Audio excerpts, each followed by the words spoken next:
I was raised in a culture in which shame and unworthiness were big words, and guilt around sex, around money, around relationships, letting people down. And I feel like, so here's my question. Before you go there, we just want to say, because so many of those people around you had lost track of their own alignment and therefore satisfaction and therefore power, and had come to believe that controlling circumstances was the key to them feeling good. So they needed to control you in their distorted view of feeling good. They wanted to feel good, they mean well, they want to feel good, but they're just going about it in a way that doesn't work. And I was a willing participant in Why? that. Because you wanted to feel good too. Yeah, because when you didn't have keen in your awareness the possibility of finding mutuality with your inner being, with your source, with your God, with all that is, when you'd lost track of that, then mutuality with others was the best you could do. And that's all right, isn't it?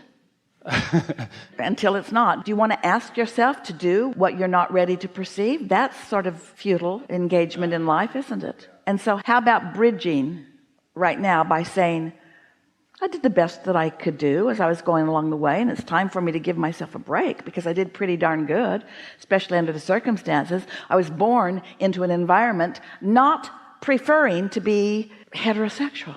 I was born into an environment being unique, having a calling from within that they didn't want to approve of. And why would I do such a seemingly stupid thing?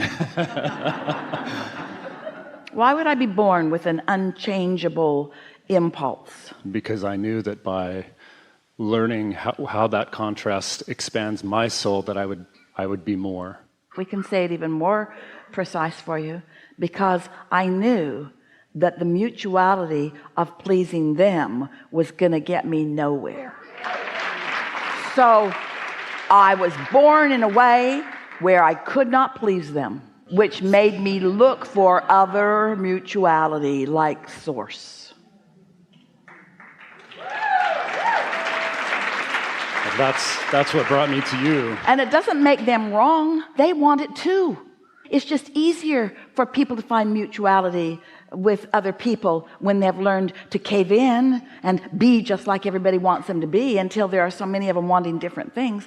When people join together in clusters of sameness, they do sort of soothe that raging beast of incompatibility, but they give up expansion. And then after a while, they just start eating each other.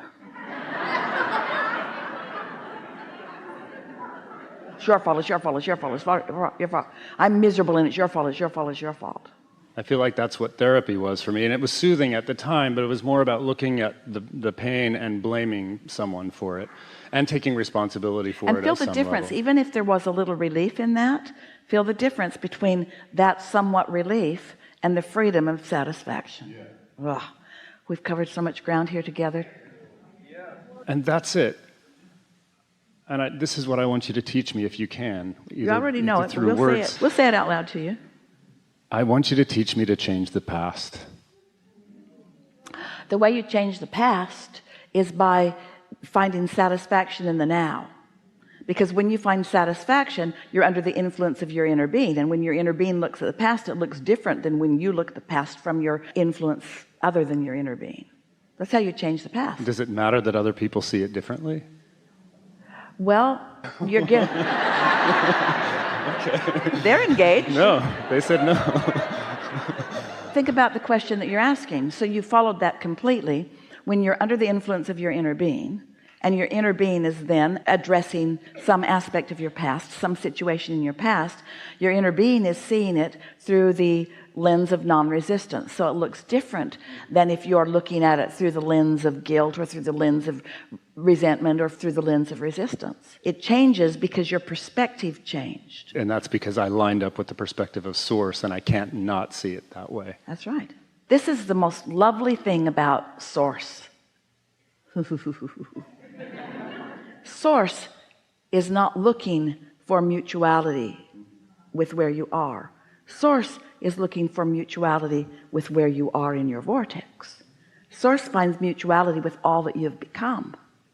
So source is always looking forward, and we did want to throw that in a little bit, because source is always looking forward. But you could say that you feeling good about your past is forward, because it's new to you.